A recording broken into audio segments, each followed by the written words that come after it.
В его честь названы улицы, открыт музей, воздвигнуты памятники, а имя его присвоено аэропорту Ингушетии.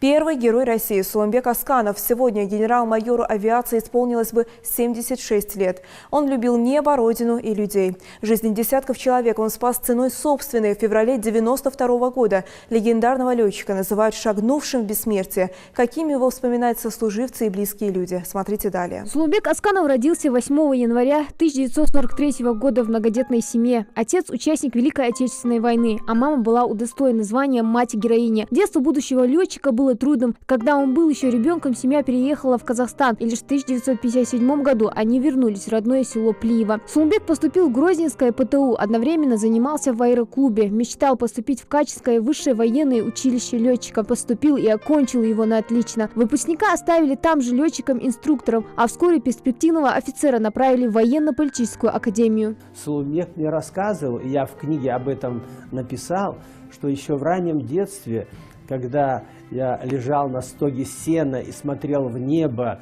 на мерцающие звезды, и мне хотелось оказаться там, наверху, летать на самолете.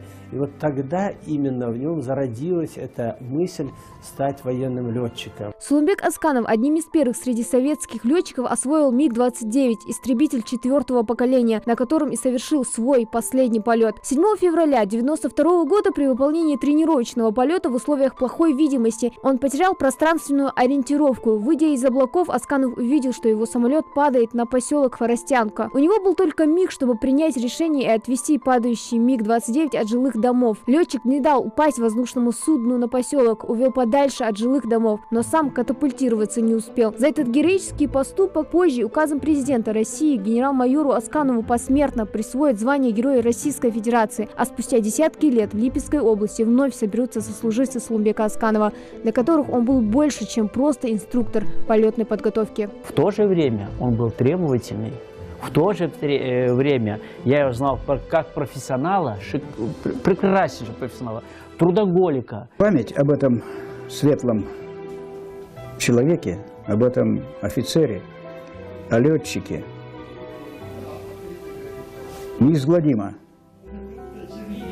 среди ветеранов и последующих поколений. Коллеги и друзья, не привыкшие к сложным сочетаниям кавказских имен, называли Сулумбека по-дружески Сергеем Сергеевичем. Так к нему и обращается один из журналистов во время записи интервью. Сергей Сергеевич, полет проходил нормально? Да, полет уже обычно. Это наша работа, поэтому мы показываем то, что мы тренируемся, готовимся каждый день. Поэтому все, что нормально, проходило. Имя славного сына своей страны навсегда будет храниться в памяти многих поколений. Свидетельство тому и памятники, открытые в его честь в разных городах нашей необъятной родины. 6 лет назад в Москве в Музее Великой Отечественной войны на Поклонной горе открыли бюст первому герою России. Мы обязаны, живые сегодня, всегда помнить подвиги тех, кто совершал эти подвиги для нас, честь нас и ради того, чтобы мы сегодня жили. Памятник Асканову открыли и в селе Хворостянка Липецкой области, а теперь на месте прежнего скромного обелиска красуется величественная стелла из белого мрамора, напоминающая взмывающий в небо истребитель легендарного летчика. Обелиск установлен в 2017 году к 25-й годовщине подвига легендарного летчика. Однополчане, тех, кого он воспитывал, тех, с кем он служил, с кем летал, никогда не забудем это честное, красивое имя нашего командира. И будем помнить его всегда вместе с индусским народом. Был такой грохот, раздавался, потому что самолет падал, и он увел даже вот от дома, вот Козелик, там мало домов. И получилась воронка огромная. Он сам, вот, сам он решил жизнь свою, а людей спас.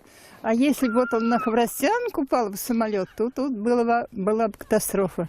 Был, конечно, очень сильный взрыв, аж зазвенели стекла в поселке. Ну а затем здесь в короткий период времени все же было отцеплено, отцепили военные.